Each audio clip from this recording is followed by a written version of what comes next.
วัสดีค่ะก็กลับมาช่องรักสุขภาพอีกแล้วนะคะ ช่องของคนรักสุขภาพค่ะ วันนี้เอาเมนูดีๆมาฝากกันอีกแล้วนะคะสำหรับเมนูนะคะแกงเนื้อใบยี่หร่าคีโตค่ะสูตรนี้ทำง่ายและอร่อยมากๆเลยเราไปเริ่มลงมือกันเลยค่ะเราจะเลือกนะคะเนื้อในส่วนของติดมันนิดๆอย่าเยอะนะคะ หั่นนะคะให้บางๆเพื่อที่จะให้เครื่องแกงนั้นซึมเข้าเนื้อนะคะ ทุกอันกัดทุกอันอร่อยทุกคำแน่นอนตามด้วยมะเขือนะคะเราใช้มะเขือเปราะค่ะหั่นนะคะ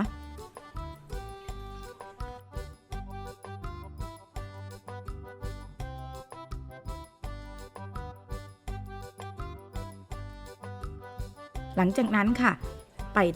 ปตั้งไฟกันเลยนะคะเราจะใช้กะทิกล่องนะคะประมาณครึ่งกล่องค่ะหลังจากนั้นนะคะเป็นหัวกะทินะคะเข้มข้น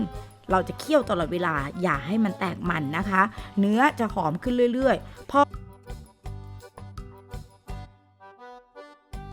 มันเดือดนะคะเราก็ถึงจะใส่นะคะเครื่องแกงลงไปค่ะเคี่ยวต่อค่ะให้เครื่องแกงกับกะทินั้นนะคะเข้าเนื้อกันนะคะหลังจากนั้น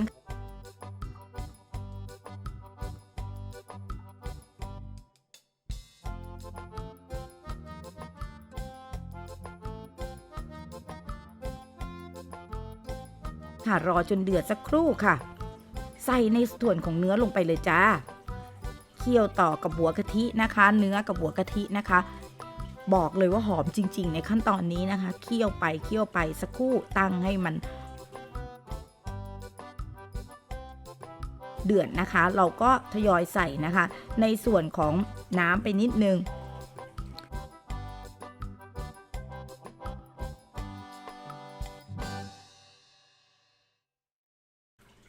ตั้งให้เดือดสักครู่นะคะใส่ในส่วนของหางกะทิลงไปค่ะหรือ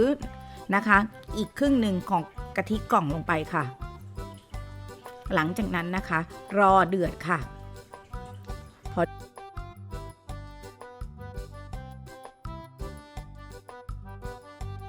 เดือดอย่างนี้แล้วนะคะเราก็จะใส่ในส่วนของมะเขือลงไปเลยค่ะ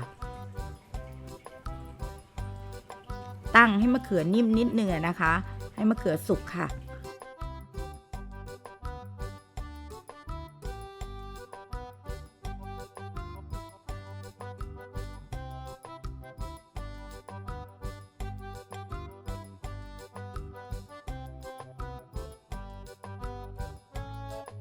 หลังจากนั้นเราจะใส่ดอกเกลือค่ะตามด้วยซีอิ๊วขาวคีโตค่ะและน้ำตาลดอกมะพร้าวนิดนึงนะคะตรงนี้สามารถปรุงรสตามชอบได้เลยค่ะหลังจากนั้นค่ะใส่ในส่วนของใบยี่หร่าไปนะคะเพื่อเพิ่มการเผาผลาญนั่นเองค่ะและช่วยให้ระบายท้องเมื่อเรากินเนื้อเยอะๆนะคะบางคนจะมีอาการท้องอืดร่วมด้วยนะคะตัวนี้ช่วยได้เลยค่ะ